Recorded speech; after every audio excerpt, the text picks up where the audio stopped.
అతను రోడ్డు మీద వర్షం పడుతుందని చెప్పి పరిగెత్తుకుంటూ పక్కనే ఉన్న ఒక ఇంటి దగ్గరికి వెళ్ళాడు. ఆ ఇంటికి సన్ సైడ్ ఉంది కాబట్టి వర్షం పడినా కొంచెం తలదాచుకోవచ్చని అక్కడ నిలబడ్డాడు. ఆ లోపల ఏదో శబ్దం వస్తుంది. ఏం మాట్లాడుతున్నారని చెవులు పెట్టి వింటాడు. కానీ ఎవరో ఇద్దరు మగాళ్ళు మాత్రం తిరుగుతున్నారు. కరెంటు పోయింది. ఆ టైంలో కరెంటు పోయినప్పుడు దీపం వెలిగించారు. అబ్బా ఏం మాట్లాడుతున్నారని జాగ్రత్తగా వింటే ఒకడన్నాడు, ముందు మెడ కట్ చేయి అన్నాడు. అవతల వాడు అన్నాడు, ముందు మెడ కాదు చేయి కట్ చేయి అన్నాడు. ఒకడు మెడ కట్ చేయమంటే మరొకడు చేయి కట్ చేయమంటున్నాడు. ఖచ్చితంగా ఏం జరుగుతుంది, ఇక్కడ హత్య జరుగుతుంది అని ఆలోచించాడు. విపరీతమైన ఆలోచన. ఆ అమ్మాయిని కాపాడాలి ఎలాగైనా. ఆ అమ్మాయిని చంపేకి ముందే నేను పోలీస్ స్టేషన్కి వెళ్ళాలని పరిగెత్తుకుంటూ పోలీస్ స్టేషన్ పక్కన వెంట పరుగులు తీశాడు.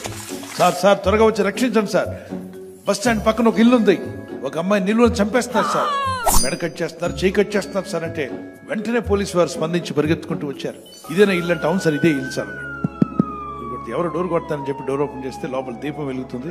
వెంటనే పోలీసులు లోపలికి వచ్చి ఎవరో ఎక్కడుందా అమ్మాయి చూడు అని చెప్పి ఒకరిని ఇటు ఒకరిని అడ్డు పంపిస్తుంటే వీళ్ళు భయపడి వణుకుతూ ఉన్నారు. ఈ ముగ్గురు కూడా ఏంటి ఎందుకు వచ్చామా మాకు తెలియదా, ఏం చేస్తున్నారా మీరు, చెప్పండి ఎక్కడ అమ్మాయి, చేతులు ఎక్కడ పడేసారు, అమ్మాయి మెడ ఎక్కడ కట్ చేసి చెప్పండి, అమ్మాయి ఎక్కడుందో వెతకమని చెప్పి మొత్తం వెతికితే ఏ గదిలో కూడా అమ్మాయి కనబడలా.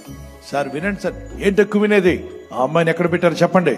సార్ వినండి సార్, అసలు మ్యాటర్ ఏంటంటే మేము టైలర్స్ సార్, చీకటి పడింది, రేపు ఆ అమ్మాయికి పెళ్లి కూతురు కాబట్టి త్వరగా మాకు జాకెట్ కుట్టాలని చెప్పారు. జాకెట్ పీస్ కట్ చేయమంటే మా గురువు గారు అన్నారు ముందు మెడ కట్ చేయమంటే కాదురా ముందు చేయి కట్ చేయమన్నాడు. మేము జాకెట్ పీస్ కట్ చేస్తున్నాం సార్, బ్లౌజ్ని కట్ చేస్తున్నారట, మెడను చేతిని కట్ చేస్తుంటే వీడేం ఆలోచించాడు బయట ఉండి, ఈ దురాలోచనే కదా. అప్పుడు పోలీసు అడిగారంట, ఏం బాబు ఇలా చెప్పావు అంటే అలా అనుకున్నాను సార్ అన్నాడట. నీ చెడ్డ ఊహల వల్ల, చెడ్డ మాటల వల్ల, నీ తలంపుల వల్ల నీవు చెడు ఇతరులను చెడగొడుతున్నావు. నీ ఊహకు వచ్చిందంత నిజం కాదు, మీ కళ్ళు చూసిందంత నిజం కాదు, మీ చెవులు వింటుందంత నిజం కాదు, కొన్ని మాత్రమే నిజం. నిందలు వేయడం చాలా ఈజీ, కానీ ఆ నిందను తీయడం చాలా కష్టం. Watch your thoughts, they become your words. నీ తలంపులు మాటలుగా మారకముందే నువ్వు గ్రహింపులో ఉండాలి.